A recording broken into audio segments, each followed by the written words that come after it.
दूर्वा घास के बिना हिंदू धर्म का कोई भी शुभ कार्य, चाहे वो विवाह हो, गृह प्रवेश हो या पूजा, कुछ भी संपन्न नहीं होता।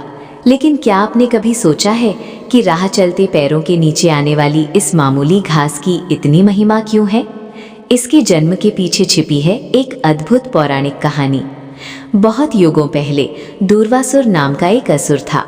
असुर कुल में जन्म लेने के बाद भी वो श्री कृष्ण का परम भक्त था, लेकिन उसकी माता देवताओं की घोर विरोधी थी। देवताओं के हाथों अपने पति और बेटों को खोने के बाद उसका हृदय प्रतिशोध से भरा था। वो चाहती थी कि स्वर्ग नष्ट हो जाए, देवताओं का अस्तित्व मिट जाए और वो स्वर्ग पर अधिकार कर सके।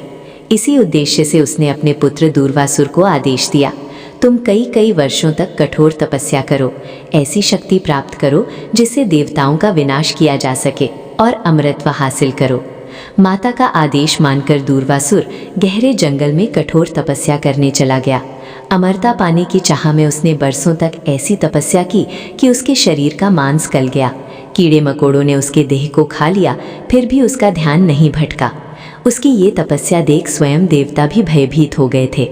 उन्होंने उसकी तपस्या भंग करने के लिए कई तरह के उपाय किए, मोह, भय और प्रलोभन का सहारा लिया, लेकिन उनकी हर कोशिश असफल रही।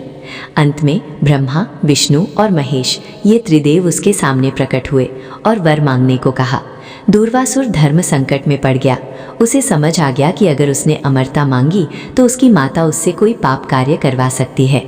तब दूर्वासुर बोले, हे त्रिदेव, मैंने माता के आदेश पर अमृतत्व प्राप्त करने के लिए तपस्या की थी, लेकिन आज मुझे समझ आ गया है कि यदि मैं अमृतत्व मांगूं तो मेरा ही मन मुझे फिर से पाप कर्म करने के लिए उकसा सकता है।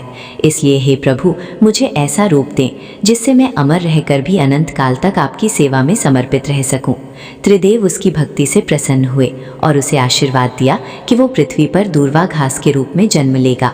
सृष्टि का विनाश होने पर भी उसका अंत नहीं होगा। त्रिदेव ने ये भी कहा कि दूर्वा की 3 पत्तियों में स्वयं ब्रह्मा, विष्णु और महेश वास करेंगे।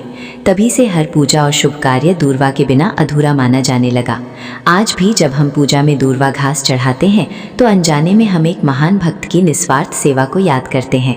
अगर ये कहानी अच्छी लगी हो तो कमेंट में एक बार राधे राधे ज़रूर लिखें और हमारे चैनल को सब्सक्राइब करें। जय श्री कृष्णा। राधे राधे श्रोताओं, आप सभी का दिन शुभ और मंगलमय हो।